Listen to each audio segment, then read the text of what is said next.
kata process mar winjo kajendo nego jiwuoye ma jiwinjne te nang'o ma larore kik jotelo bi to wach ni maya agenda monego wuoye to an kipenja Trevor kang'iye ibiro neno gik moko ariyo kata adek mosebedo godo ka wan gi tabu mang'eny. Mokwongo momiyo Gen Z go koko mogik en ni ing'eni watieko sikul wasomo to waonge kaka wanyalo konyore.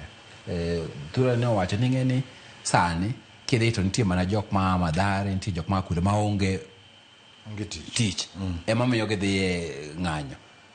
Bedo maonge tich Trevor en makosa. Koro nego wapenjre to ere gima wanyalo timo mondo walose kaka ojende nyalo bedo gi tich, ere gima wanyalo timo mondo wabede gi piny ma economy timo rach. Mano mar achiel.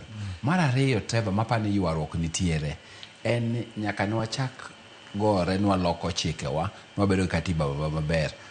Governance wa mar jo Kenya ka wadhi one step forward to wachak wadok ang'o wachien piny. Sani king'iyo jok ma wan godo kaka jotelo ibiro winjo ka ji winjo ni kidhi bunge tiwuo ni ji dhi e mnada mondo jabunge obed ng'ama en odwa wacho ni odwa konyi kama to en omanyo mana gima timore nade gima konye wuon kende. Sani winjo ka jakom ka dwa kada kod kitabu ni jogi kama ginyalo winjore kende mondo giloknwa katiba en kama gidwa yude pesa mar ang'o ma CDF mano kende kama ginyalo winjore gimodong to nyaka ji yware. Koro nyaka wadoge governance wa mondo wabed ni telo en telo motimore na telo man gi ratiro.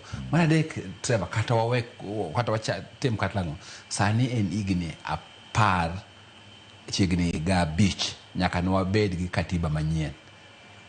Nitiere kuonde ma ji wacho ni kae to gini timore nade gini hinyowa ka onego bed ni waloso. Apani sa osegik mondo ji openjre to be nitiere kama onya timore nade kama onya loso. An kipenja mano gik moko adek motegno mapani ni e wiya to process mar winjruok ni tang'o ma ji